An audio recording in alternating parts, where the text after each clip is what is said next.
this is the fourth video in the playlist where we're looking at the paper one, and it's actually the June sitting, so it's actually we're sat on the 24th of May 2018 with AQA. In the previous video we actually finished at a fairly difficult question number 23, so we're on the final stretch now. We're going to work from 24 onwards. What I'm hoping is that you'll be able to stop the video, have a go at some of these questions, and then compare your solutions. Okay, so let's have a look then at question number 24, and this is one where we're looking indices, and it says give your answer as a fraction in its simplest terms. Okay, well, let's have a look at that. So 2 to the 14 I can write as 2 to the 14.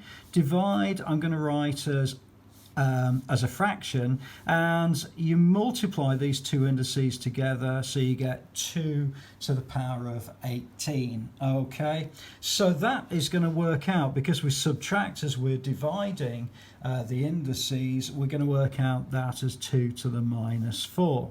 Now if I want to write that out then as a fraction in its simplest form, it's going to be 1 over 2 to the 4, because this minus means the reciprocal. Okay, and 2 to the power of 4 is going to be 2 times 2 times 2 times 2, which is 16, so the answer will be 1 over 16. So fairly straightforward in the indices type question for 3 marks, but do please have a look at some of the other playlists if you're not sure about this. And it's the same with this particular one. Work out the value of 25 to the power of 3 over 2. Okay, well, the easiest way to do this is to separate the indice to a half, in this particular case, multiply by 3, which is cubed. Okay, so because 3 times a half is 3 over 2, but what we do know is 25 to the power of a half is going to be the square root of 25, which is 5, and that's 5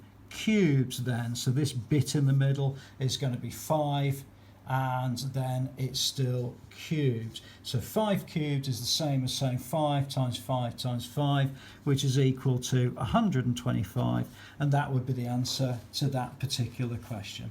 Okay, so let's move on then to question number 25. Okay. There is a little bit of difficulty with this one, because you need to know some of the cosine values. Okay, so it says here is a sketch of the graph y equals cos of x for values of blah. Okay, and then it says the cos of x is equal to the cos of 60. Now you need to know the cos of 60 is a half. Okay, if you fast forward to the question at the very end of this paper, I think it's going to be question number 30. There's a little chart that I'm going to show you on that particular question, but just for the flow of this particular video, I won't take you there just at the moment, but it will give you a little bit of help when you're remembering some of these. So what we're saying is the cos of x is a half, and we need to work out the value of x when x is greater or equal to 90 degrees or greater or less than 360. So let's have a look at the value of a half. Well, that's basically that value along a little bit further, and it's going to be that value. Okay, now only one of those values is between 90 degrees and 360, so this is 90 degrees and this is 360 over here, so I can sort of say it's within that range. It's actually this particular value here.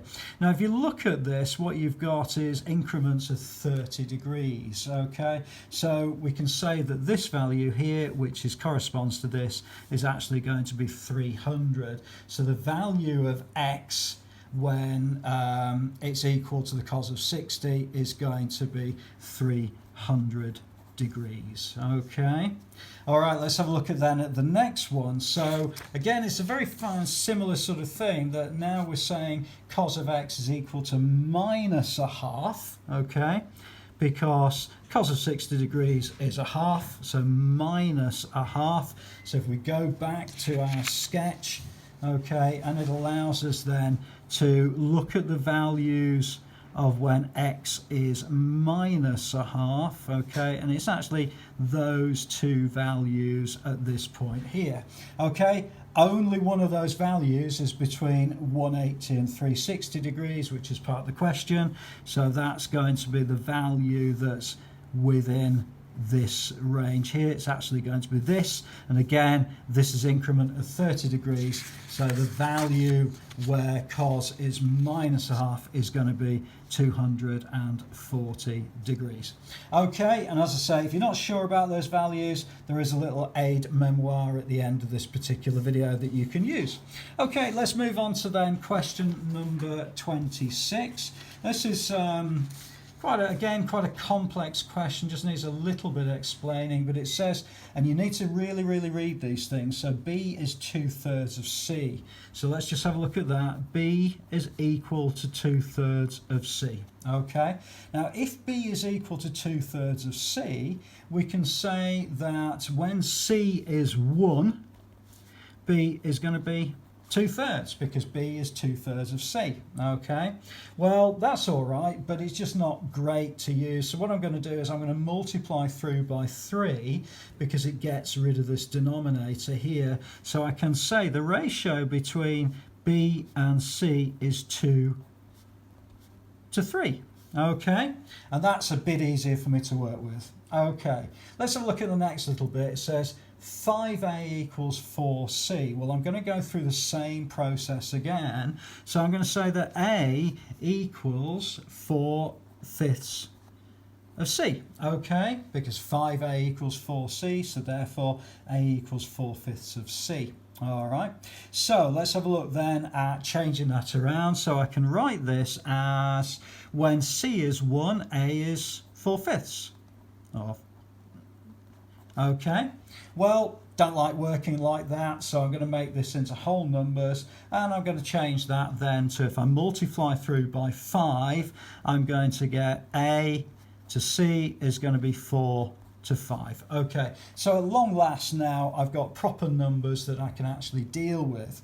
And the issue with it really is if I want to work out the ratio A to B to C, I've got a value of C of 3 and a value of C of 5. Well, that's no good. I want both of them to be the same.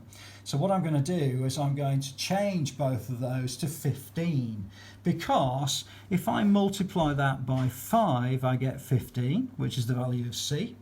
That's great, but obviously I have to multiply the other one by 5, so that's going to be 10. Okay, so now I've got B to C is 10 to 15.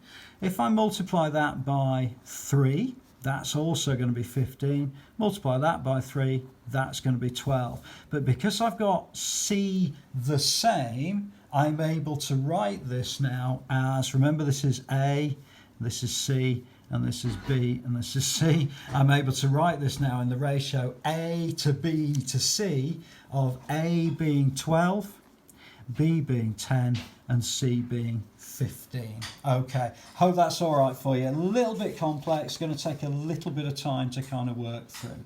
All right, so let's go on to then question number 26. And question number 26.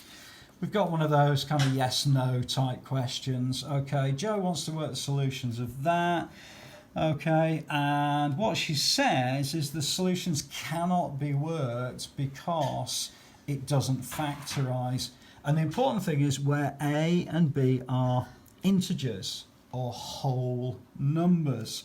Well, no, it doesn't work out that they are it's able to be factorized to whole numbers, but that doesn't mean to say that it can't be factorized. It can be factorized. You're just going to end up with a decimal or a fraction or something like that. Okay, so in this particular one, I'm going to say she's not correct because the equation can be factorized, so can be factorized. Okay, and we'd probably use something like the quadratic formula, or completing the square, something like that. Square. Okay, completing square. How do I spell that? Completing the square. Okay, but you get the idea that actually you're just basically saying, yes, of course it can be factorised. It's just not going to be whole numbers. Okay, and then it says, without expanding any brackets, show how to work out, or show to work out the exact solutions of that and give the solutions. Well, this is really completing the square, actually. What we're going to do is we're going to isolate x. But the first thing I'm going to do is I'm not really happy about this 9 being here. So I'm going to divide both sides by 9. If I do that, I'm going to get x plus 3 squared equals 4 over 9. Now I'm getting a little bit of reassurance here because 4 is a square number and 9 is a square number. So that's great, because if I square root both sides, I get x plus 3 equals the root of 4 over 9. I'll write this in 4 over 9. Remember, roots are plus or minus, so I can write that as x plus 3 equals plus or minus 2/3. Okay, because the square root of 4 is 2 and the square root of 9 is 3. All right, now what I need to do is I need to take this 3 over to the other side. So I'm going to minus 3 from both sides, and it allows me then to get two solutions. My first solution is where x equals minus 3 plus 2/3, and my second solution is where x equals minus 3 minus 2/3. Okay, let's just work those out. Well, the easiest way of doing that is, rather than having minus 3 plus 2/3, I could write that as minus 2 1/3 if I wanted to, but actually it's just a little bit better to write it as a proper fraction. And when we're adding or subtracting fractions, we need to have the same denominator. So the first one, I'm going to write that as minus 9 over 3 plus 2 over 3, and that's going to be minus 7 over 3. So that's going to be equal to minus 7 over 3, which is my first value. Okay, my second value is going to be minus 9 over 3 minus 2 over 3, which is minus 11 over 3. Okay, and that's going to be my second value. Okay, hope that's all right for you. Please do have a look at some of the videos on fractions and manipulating fractions, particularly with completing the square, because it does come up quite frequently. Okay, so let's move on then to question number 28. Okay, so we're on to question number 28. So this is getting towards the end of this particular video on the playlist. All right, so we've got to simplify these two surds, and it says give your answer in the form a root 5 over b, where a and b are whole numbers. Okay, so a couple of things with this is that we've got to, I think, appreciate that actually there's a couple of changes we can make to this particular way of calculating. So at the moment I've got root 80, but root 2 and 2/9. All right, well, let's change that a little bit, because we can change that into a top-heavy fraction. So what we end up with is actually root 20 divided by root 9. Okay, which makes it a little bit easier for us to change about, because the square root of 9 is actually 3. So at the bottom of this we can change into a 3. So I'm going to have root 80 plus and then something over 3. Now the other thing is that root 20 can be simplified, because it's basically the same as saying root 4 times root 5. Well, root 4 is 2. So actually I can write this as 2 root 5. All right. And then we can do exactly the same with our 80, because actually 80 is made up of root 16 times root 5. And the square root of 16 is also 4.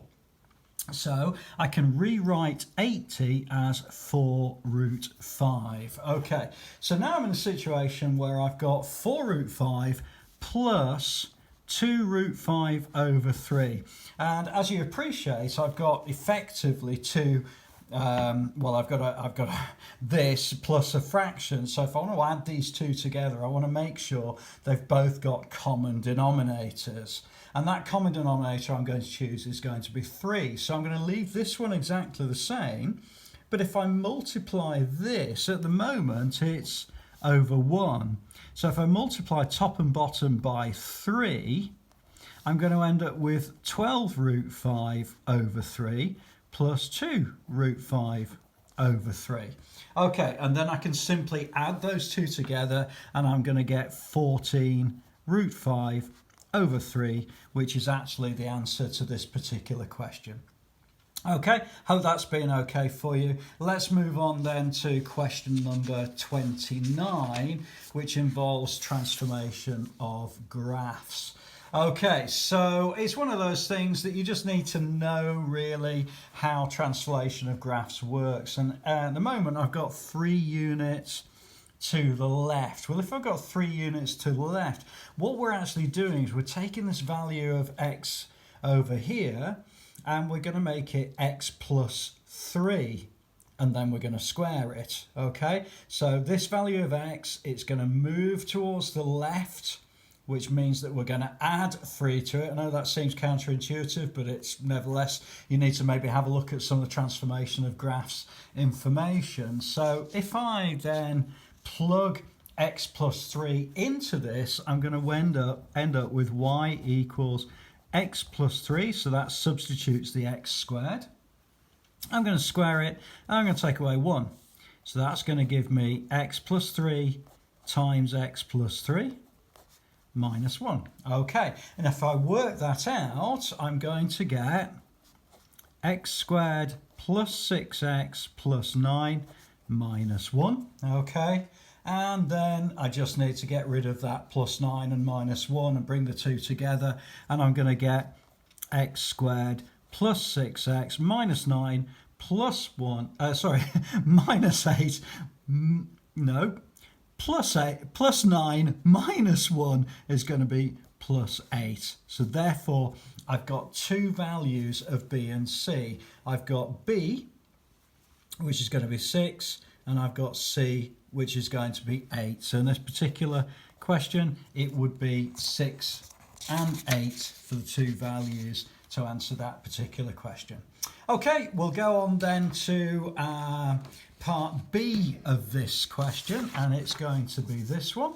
And it says the graph of y equals x squared minus 1 is reflected in the x-axis to give graph B. Work out the equation of graph B. Well, okay, it's a 1-mark question. You need to just appreciate if we're going to reflect it in the x-axis, it's going to be a negative. So we end up with y equals minus x squared minus 1. And again, if you're not sure about this, please do have a look at some other videos on the playlist and hopefully you'll be able to work this out for yourself. So that's going to be y equals minus x squared, so that's that, and then minus times a minus is a positive, that's plus 1, and that's actually the answer to this particular question. Okay, onwards and upwards to the final question, which is final question 30. Now, question 30, I did mention in one of the other videos that actually it might be useful for you to have a look at a little grid that I normally use to work out the values of the sine, the cosine, and the tangent. And I'm going to show you that in a second or two. But in the first instance, because there will be some people who will use different methods and different ways of doing these sorts of questions, I'm just going to show you the actual solution. And then at the very end of the video, underneath the end of questions, I'm just going to go through this particular grid. Okay, so what we've got here is the cosine of 30 degrees times the tan of 60 plus the sine of 30. Okay, well, I happen to know the cosine of 30 degrees is going to be root 3 over 2. The tan of 60 degrees is going to be a root 3 over 1. And the sine of 30 degrees is going to be a half. And what we're going to do is when we work this out, we're going to prove that this is going to be a whole number. Okay, so if I always with BIDMAS, I do the multiplication first. So I've got root 3 times root 3, well, that's going to be root 9. And then 2 times 1 is 2, plus a half. Okay, so the square root of 9 is actually 3. So that becomes 3 over 2 plus 1 over 2. So that's going to give me 4 over 2, which is a whole number of 2. And that's actually the answer to that particular question. Okay, so you can stop the video now if you're quite happy with how those values have been worked out. However, if you want to just have a very quick look at a chart or a grid that I'm going to show you right at the very bottom of here, and it's a way in which you can remember the values of the different sine, cosine and tangent. And what we do is we say, okay, I'm going to write out the values which we normally need to know: 0, 30, 45, 60 and 90, and they're the ones that are very common in these sorts of questions. Okay, and I'm going to construct a grid now where I'm going to look at firstly the sine, then I'm going to look at the cosine, and then lastly I'm looking at the tangent. Okay, now as I say, there are different ways in which you might have been taught to work these out, but at least this is one way that might be useful to you. Okay, and you never know, it might help a little bit just to kind of get these firmly in your mind. Okay, so what we do is we start with the sine. Okay, so the first off is the sine, and what I'm going to do is I'm just going to write root 0 over 2, root 1 over 2, root 2 over 2, root 3 over 2, root 4 over 2. Okay, and if you remember the sine of 30 degrees, okay, which I had as a half, it's actually there right at the very top of the screen there. Okay, the sine of 30 degrees.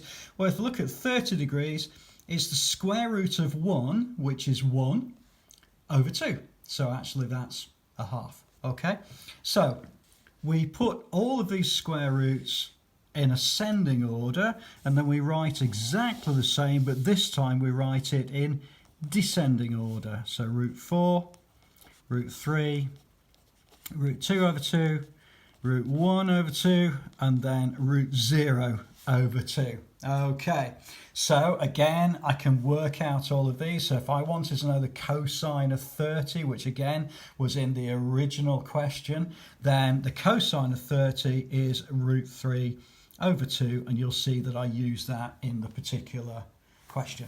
Okay, so the last little bit is tangent. Now, one of the things that you are taught to remember is the tangent equals the sine divided by the cosine.